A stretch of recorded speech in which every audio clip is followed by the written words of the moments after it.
Yeah, I've been watching these updates and that on Facebook and YouTube on the march that's coming up on the 19th about the immigration situation back home there in Aussie. And I mean, it's good to see everybody getting a handle on things a bit there now, because left unchecked the way it's been going, like 1,500 new immigrants a day coming in there or something. Jesus Christ, how can the country afford that? You know, how can they keep bringing people in like that when there's not enough housing?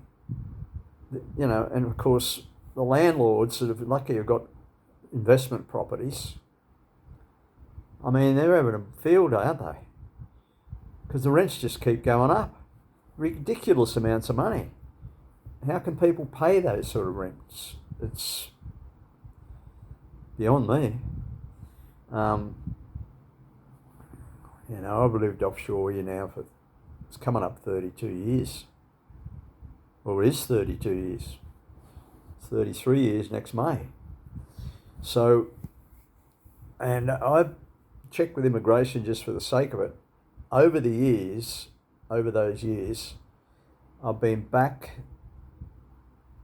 to Australia. I've flown out of Bangkok, mostly, 50 times exactly.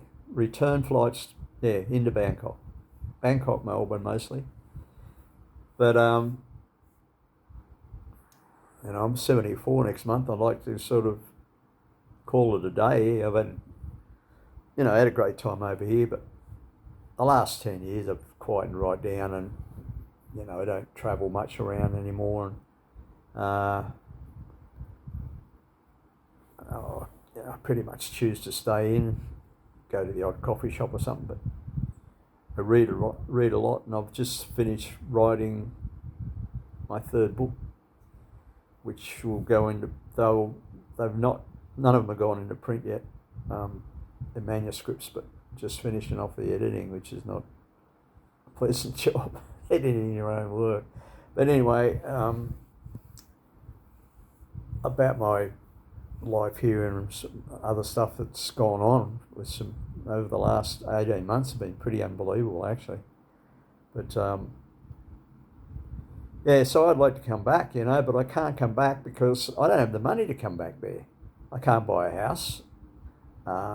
Rental would be out of my reach for something livable. I'm on the age pension and got a few bob that saved up, but, you know, I mean, maybe I could stretch it out for another 5 years over there with what I've got and pay the high rents. But, you know, Dad lived till he was almost 99, so I don't know. You never know how long you're going to live. But I do take reasonable care of the body and exercise and naturopath background. So sort of got a pretty good idea how to take care of the body a bit. And, you know, with exercise and whatever. But it's, yeah, it's getting time I'd like to come home, and it's just, I don't see it's possible, you know. Just to enjoy the way of life there, the open spaces again, and I like to drive a car, and I've got a car sitting downstairs here from the condo I rent here, but I haven't driven it for 2.5 years because it's just too stressful in Bangkok. I was living up in Chiang Mai I spent a total of about 8 years up there, a couple of breaks, and came back to Bangkok. But,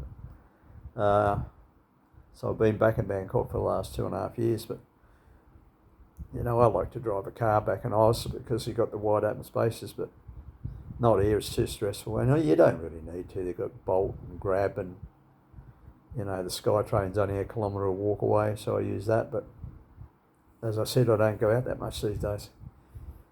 But so, you know, it's good to see there's some traction being made with the marches against the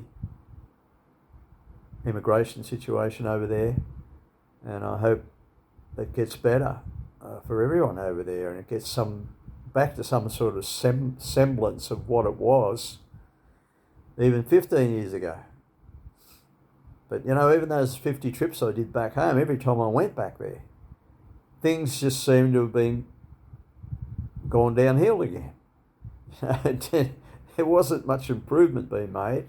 Of course, you know, you just had this serialised baton passed where you'd have one Prime Minister and then another one, but they're all playing off the same playbook. It's not a government, it's a corporation. It's a corporation of Australia.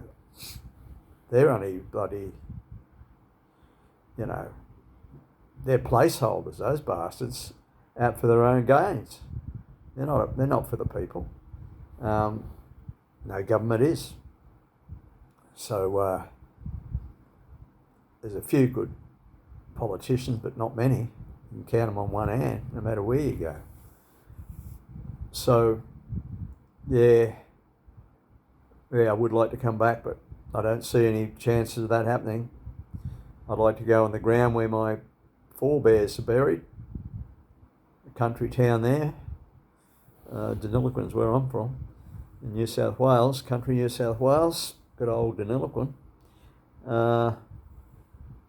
But, you know, the way it's looking, I won't be going anywhere near the place. I'd like to come back, as I said, but how can you live on a pension there?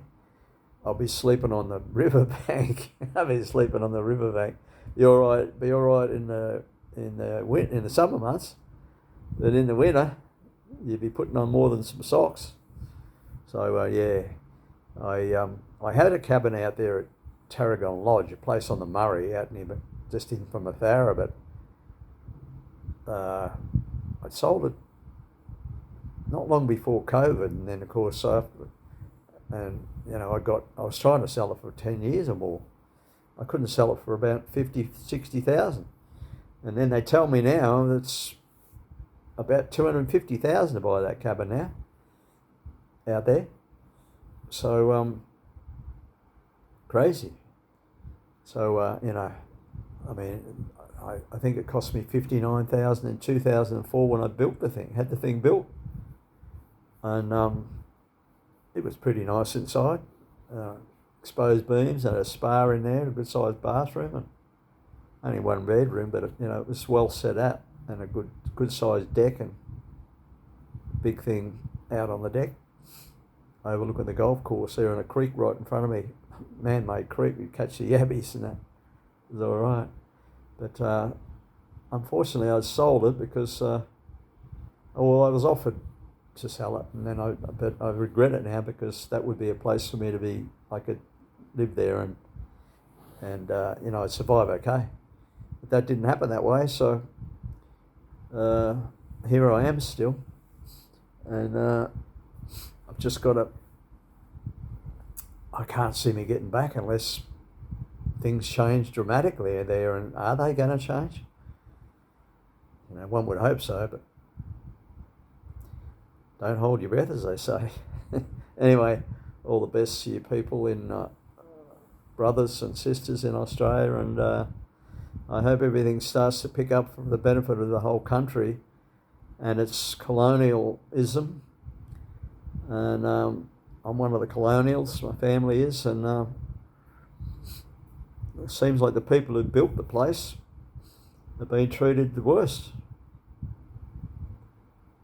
It's beyond me, but it's all about divide and conquer. You know, multiculturalism doesn't work. It never has, never will. It's all by design to get the agenda that they want, not what the people want. Not telling you anything you don't want, that you don't know. Anyway, all the best for now. Bye.